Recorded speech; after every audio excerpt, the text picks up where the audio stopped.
Nearing the end of my Dark Souls 3 playthrough, as my first Souls-like game, I wanted to test a game that had the internet buzzing for quite some time. Although I was wondering if I should go with a warrior or a samurai, I kinda tilted towards the samurai side because I just love them. And even though the playstyle might differ from what samurais represent, I couldn't care less, as long as I have my katana. In a good old Souls-like style, here I am, middle of nowhere, don't have a clue what am I supposed to do and where am I supposed to go. Just testing out some moves, and I noticed that the controls are a little bit different than Dark Souls 3, so I might have some time getting used to it. Got a finger for, well, fingering? Let's leave it at that. As I opened this big ass door, I was wondering if it will leave me enough stamina for the fight, if one breaks out. I exited this chapel and went into this eerie looking area. Went downstairs, across the bridge, and was wondering why hadn't I encountered any enemies so far. By this time, I would have already been dead, at least 3 times. And soon enough, the arena, no foreplay, straight to the good old fisting. By the time I realized what the fuck is going on, I was already dead. And this is the first time in my life I needed a tutorial for tutorial. But as it turns out, this is how it's supposed to happen. You end up in this tutorial area, where you can either choose to jump down, although I was a little bit hesitant, or keep going without a tutorial. As I got my ass kicked, of course I needed a tutorial to give me a little bit of confidence in my skills.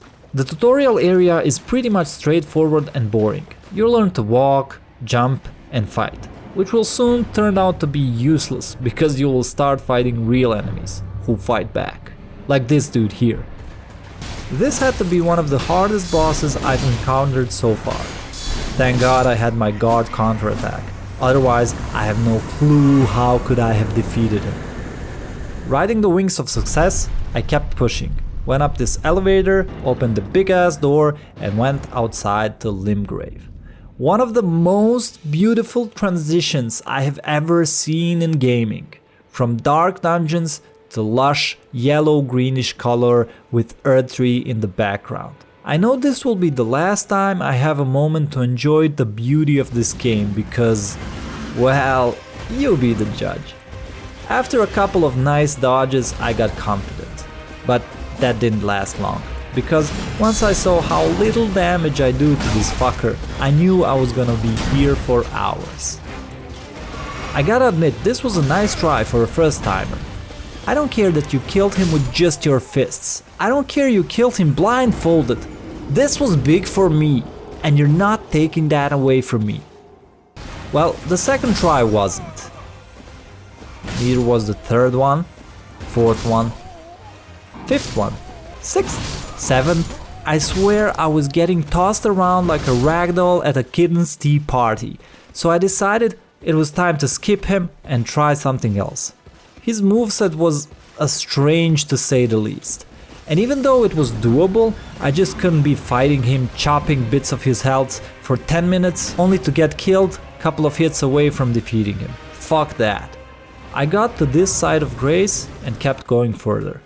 I found some knights along the way which I could kill easily and finally felt good about myself again. I also explored a little bit, got some items along the way and decided to move on. Where? I have no fucking clue. That's what's good about this game. You have the complete freedom to do whatever you want, in whichever order you want and however you want it. Isn't that amazing? I found this cave and decided to explore a little bit. Here I fought a pack of wolves, and I want you to pay attention to my first 2 moves. Isn't that a fucking pro move? Anyways, I had a good fight with them, which I wasn't really expecting, to be honest with you. Compared to Dark Souls 3, my first Souls-like game I've played, if I was to encounter more than 2 enemies, I'd be toast. Maybe I have more experience now, or maybe these aren't the hardest enemies. Either way, I managed to deal with them without much problems.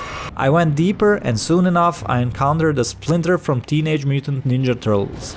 I've had my share of problems with rats in Dark Souls 3. You can check out the playlist in the description if you are interested.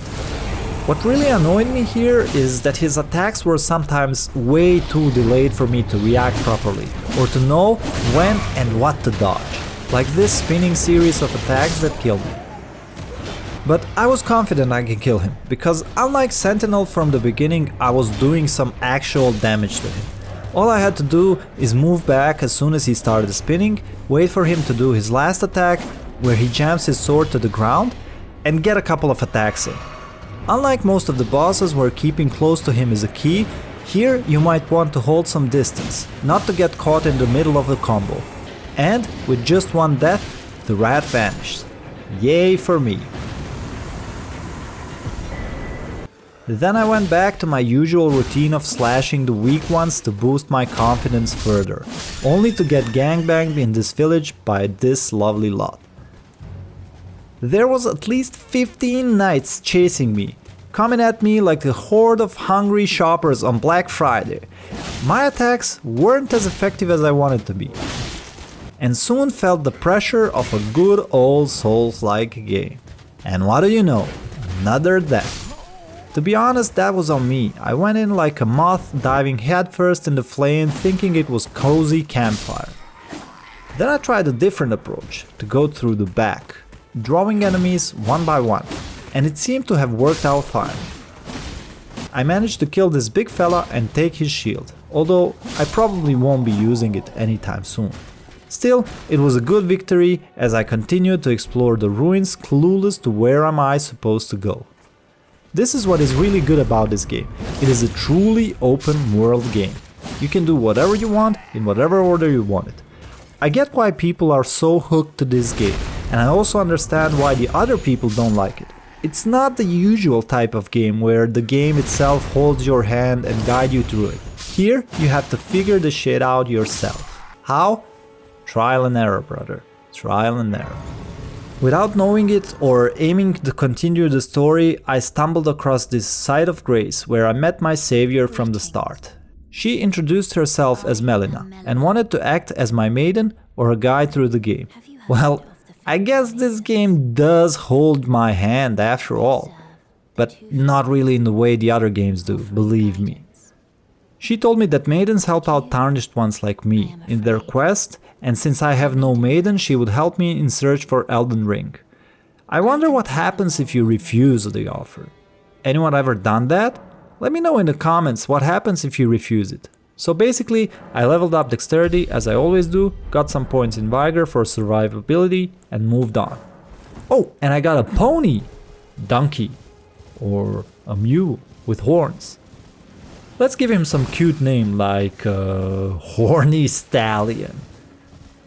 In a good old sense of Souls-like games, I went back and faced my nemesis. I leveled up, got stronger, and I was confident in my skills and ready to take the fight to the tree sentinel. Or maybe not just yet. As I walked away from the battle, tail between my legs, I couldn't help but feel like a poodle who just tried to bark down a pack of wolves, clearly out of my league. I met this girl. She gave me a bell to summon some wolves. Now I can finally get some help in battle. That's nice. As I returned to the place where I met Melina, I got ambushed by Treebeard with liver problems, probably from all that alcohol he drank with Merry and Pippin after the Battle of Isengard, and a bunch of bandits. So I decided it was the best if I cleared out the bandits first and deal with the Treebeard.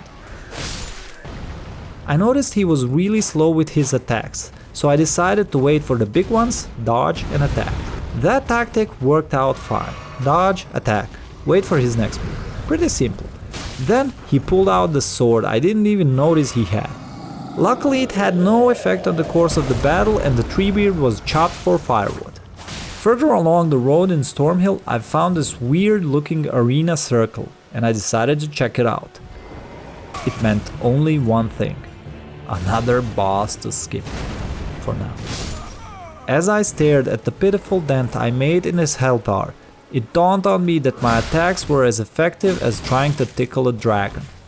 Needless to say, retry felt more like why try. After exploring the tower next to the arena and engaging in a bit of enemy spring cleaning, I stumbled upon a talisman as if the universe decided I deserved a consolation prize for my troubles. After a strategic retreat and some soul searching, I stumbled upon a serene site of grace, a heaven amidst the chaos. But wait, what's this? A stone sword key, seemingly plucked from the annals of absurdity, leaves me scratching my head wondering what the fuck is it used for. And just when I thought I'd seen it all, I encounter a mysterious maiden who bestows upon me a new pose. Like I'm gonna use. I continued to push forward, hoping my clueless wandering will come to an end, and find a meaningful quest in all my wandering through the Limgrave. As I scratched these soldiers with an astonishing 4 damage, I realized this may not be the way. I went to the other way and found another one of those 3 ants from earlier. Since I already fought this enemy, I was able to finish him off and continue my quest. If only I knew what it was. As I was riding my horny stallion, damn, that name is crazy, I found this Colosseum-like building and got invaded. Who in the 7 hells is this bloke? We engaged in a dance of swords, exchanging more shady moves than a back alley card game. And wouldn't you know it, the cheeky bugger has managed to best me. I slinked away, nursing my wounded pride, hoping that he'd have a decency to bugger off. But the universe had the other plans. There he stood, as if taunting the fate itself. The incorrigible fucker still lurking in the shadows. But as a pro of these games, an undisputed champion of stubbornness, I returned. Not willing to back down or negotiate with terrorists, I took no hostages, had no remorse, and banished the fucker out of my realm. Talk about a plot twist. I stumbled into what I thought was just another NPC. Upon my second attempt, I realized this was no AI puppet but a flesh and bone opponent. As someone who's more at home in the solitary realms of single-player campaigns, this realization hit me like a ton of bricks. Let's face it, I'm about as lost as a nun on a spring break when it comes to an online gaming, especially in the punishing worlds like Souls-like games. So defeating this unsuspecting player, regardless of their skill level, felt like scaling Mount Everest in flip-flops. Victory never tasted sweeter, even if it was seasoned with a dash of sheer luck. And I had to ruin it with this shit. Anyway, despite my burning desire to dive back into fray and take on entire camp again, the mere thought of thudding through another 20 minutes of blood, sweat and digital tears left me feeling like I'd rather wrestle a pack of rabid wolves. So, with my metaphorical tail tucked firmly between my legs, I scooped up my precious runes and bolted like a startled hare. I heard this bloke calling from somewhere, but I couldn't pinpoint his location, and I also saw a site of grace. So I went there to regroup, level up, and return to check what's happening. So there I was, just minding my own business when suddenly I found myself face to face with a clay jar, stuck in the ground.